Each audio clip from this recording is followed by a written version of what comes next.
Team, today we're talking about leader development and team building, and picked up a copy of a handbook that was made by the Center Army Lessons Learned. This is back probably in 2015, right? And it's, let's see how long this thing is. So it's about 65, 70 pages, and it's all about leader development and team building. And I want to break some stuff down that we love to put into books, and break something down to you from my experience that people don't talk about in books. Because this is what this thing has to say, right? So effective team effectiveness depends on the criteria of a team producing a team outcome acceptable to whomever the team is serving. A growth in team capacity. Shared situational awareness, and it just goes on and on and on, right? We love to build lists. And as I flip back through a few more pages to the initial team assessment, to provide everyone has the same picture, overall purpose, discusses and agrees and reviews goals. A variety of media are available. Again, more lists. This is where I think we get wrong in team building. Let's look at one more page here. Team exercise questions to develop trust. What similar situation have you been in, and how did you handle it? How could you apply that experience to this one? What help would you need or expect from your team members in a situation like this, and why? And again, it continues to go on. Lots more questions. Who on the team possesses these skills? And again, I think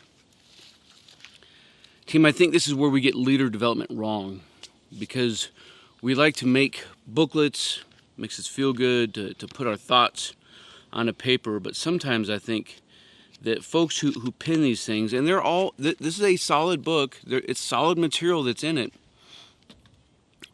but from my experience, it's missing something, right? So what is it missing? When it comes to building teams, I think there's a couple things that we need to try to get after. The first one, and of course everything begins and ends with assessment, right? That's a standard way, and it's not untrue. Don't be afraid to ask some hard questions, like, what are we doing wrong?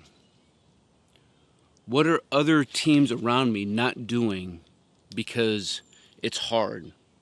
Because they don't want to. They don't think they have the time or the experience. Now, I'm going to get to the reason why we're going to ask those questions. Is because in everything that I do as a leader, I want to build a brand, right? I want to build camaraderie and trust, be all on the same page when it comes to our shared values, virtues, and beliefs. I think that has to come first, right? Before all of that other stuff happens. Which means ultimately that I need to be about that myself. I need to live it. Does that make sense? And then the easiest way to build teams is to build a win. Find a small win, build it, and then capitalize on it. Boast over the wins of those who are in your charge. Don't boast about yourself. Boast about them. What did they do right?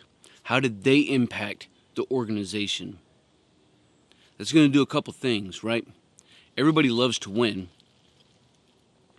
And people want to feel like they have trust of a competent leader, that their leader believes in them. They want to empower them. So when we boast over them, we're kind of doing and laying that framework. Once I have one win, that's not enough. That only got to where you are now. Now I need another win. And then you need another win. And as you are assessing, we'll go over what some of those wins could be. As we are assessing, and I look at some of my peers to my left and to my right, I need to see what they're not doing and why. I need to find holes that are in the organization, and I need to plug them with the efforts and the motivation and the dedication of those soldiers in the team. So what are some easy wins that we can look at?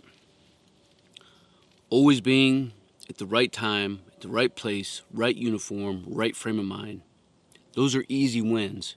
Because if you look around you, people aren't doing those things. They're taking the easy way out.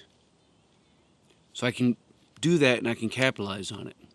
It could be our maintenance programs. I can take it serious and make sure that our equipment is ready, time now, to be put to the test, locally or operationally. I could look at our physical fitness training. I could look at our marksmanship proficiency. I could look at any of our mission essential tasks. I could look at D&C and inspections and our barracks. All of these things are easy wins. Am I submitting awards on time? Am I submitting NCOERs on time? Are they constantly being kicked back? All of these are easy wins. Look at your organization. Look at their OIP inspection checklists. Look at the IG inspection checklists. This is going to tell you where your team at large, right, where that commander that you work for needs assistance. And then say, here I am. Me and my team, we're going to take care of this so that you can focus on other areas. Whatever that program is, people aren't volunteering to fix it. So if you step up to the plate and you get your team a win, or you get one of your soldiers a win, man, that's money in the bank. And none of that is in here. This is all great theory and knowledge,